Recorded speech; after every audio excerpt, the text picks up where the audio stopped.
একাদশী কোয়ালিশনের একটা আয়োজনে আমরা এসেছিলাম এবং এখানে cross section of the community, মানে কমিউনিটির বিভিন্ন স্তর থেকে বিভিন্ন জন উপস্থিত ছিলেন।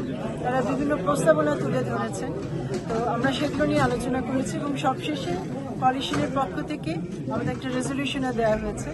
তো আমরা সেটা নিয়ে এখন কাজ করব। আপনারা জানেন যে এর আগে আমরা 5 সদস্য বিশিষ্ট একটা কমিউনিটি মেম্বারদের নিয়ে একটা কমিটি গঠন করেছিলাম, তারা দুই পক্ষের সাথেই কথা বলেছে।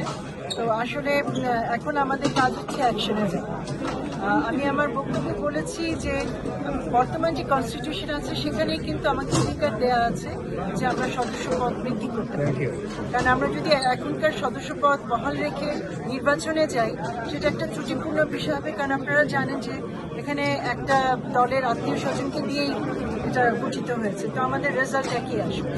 আমরা চাই যে বর্তমানে সংবিধানে আমাদের যে ক্ষমতা দেওয়া আছে তাতে করে আমরা একটা এজিএম ডাকবো এবং সেখানে আমরা একটা সর্বসম্মতক্রমে সিদ্ধান্ত নিব সদস্য পদ বাড়ানো, এবং সেজন্য আমাদের আসলে ব্যাংক অ্যাক্সেস দরকার হবে, কারণ অনেকের অ্যাপ্লিকেশন 5-6 বছর ধরে জমা হয়ে আছে, সেটা স্ট্যাটাস আমরা জানি না। যেহেতু আমাদের এই ব্যাংক ডিটেলস আমরা জানি না সেগুলো কি ব্যাপার, তো সেটার জন্য কিন্তু আমাদের ব্যাংকের অ্যাক্সেসটা দরকার। এবং আমি দেলোয়ার হোসেন সাহেবকে অনুরোধ জানাবো উনি যাতে এগুলো নিয়ে আমাদেরকে সহযোগিতা করেন। উনি আমাদের যে 5 সদস্য বিশিষ্ট যে কমিটি বানিয়েছিলেন সেখানে উনি বলেছেন যে উনি অন্যান্য সদস্যদের সাথে বসে ডিসিশন নেবেন, ওনার কিন্তু সেই ক্যাপাসিটি নেই, উনি কিন্তু জেনারেল সেক্রেটারি নন। সুতরাং তার সব সদস্যদের ডেকে এরকম সভা সমিতি ডাকার কিন্তু আর ক্যাপাসিটি নেই।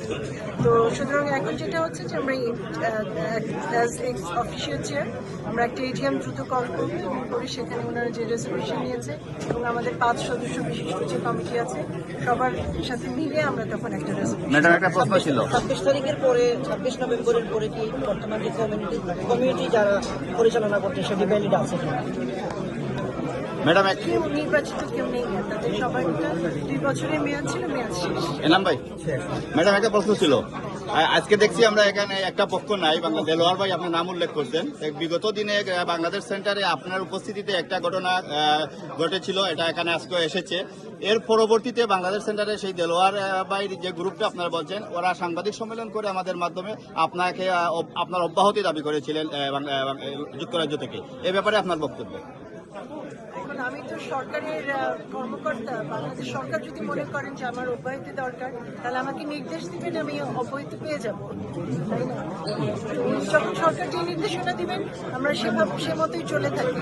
তা আমার সরকার যখন নির্দেশ দেবেন আমাকে এখান থেকে চলে যেতে, আমি অবশ্যই চলে যাব। ম্যাডাম, এই যে 5 জনকে দায়িত্ব দিয়েছিলেন সেই 5 জনকে দায়িত্ব পালনে তাদের কতটুকু দায়িত্ব গ্রহণযোগ্য হয়েছে? তারা অত্যন্ত সিনসিয়ারলি কাজ করেছেন এবং আমি কমিটির ওনারা যারা আছেন নেতৃবৃন্দ আমাদের মুরব্বী মানুষ, ওনারা কিন্তু নিজে থেকে আমাদের সাথে যোগাযোগ করেছেন এবং এটাকে একটা দায়িত্ব মনে করেছেন এই সংকট সমাধানের বিষয়ে। ওনাদের কিন্তু আপনি যেহেতু 5 জনকে একটা দায়িত্ব দিলেন, আবার আরেকটা কমিটিও এই প্রোগ্রাম করলো, এই ধরনের দুটো ক্লাস করে কিনা?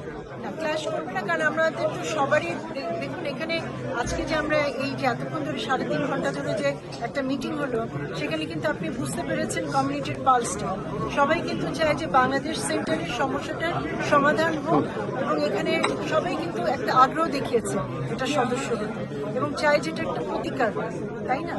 সুতরাং আমাদের লক্ষ্য যেহেতু এক, তো মানে আমরা একসাথে তো কাজ করতেই পারি। সেই দেলোয়ার ভাইয়ের গ্রুপটা মাননীয় হাই কমিশনারের অব্যাহতি দাবি করে তারা প্রেস কনফারেন্স করেছেন। আপনারা ব্রিটিশ বাংলাদেশ কোয়ালিশন কি মনে করেন হাই কমিশনারের মধ্যস্থতায় ওনারা এই সমাধানে আসবেন? আপনাদের কি রকম বিষয়? শুনুন, হাই কমিশনার ব্যক্তি বিশেষ নিয়ে এগুলো আলোচনা করা ঠিক না। হাই কমিশনার পজিশন তো বাংলাদেশ সরকার নির্ধারিত, এখন ব্যক্তি বিশেষ এই বিষয়টা এখানে আসে। High commissioner by virtue of her power বা role, she is given the opportunity and authority to deliver her duty as the chair of the center. এখন এখানে ঠিক আছে, তারা যদি ওনার সাথে ডাইরেক্টলি এঙ্গেজ করতে পারেন, চায় না, এঙ্গেজের তো আরো সুযোগ ছিল, তাও করে নাই। এখনো সুযোগ আছে। অ্যাকশনে যাওয়ার আগে আমরা পৌজ পিরিয়ড আছে, কিছুটা আসে না হলিডে পিরিয়ড, এগুলো মিলিয়ে টিলে আমরা নতুন বছরেই যাবো।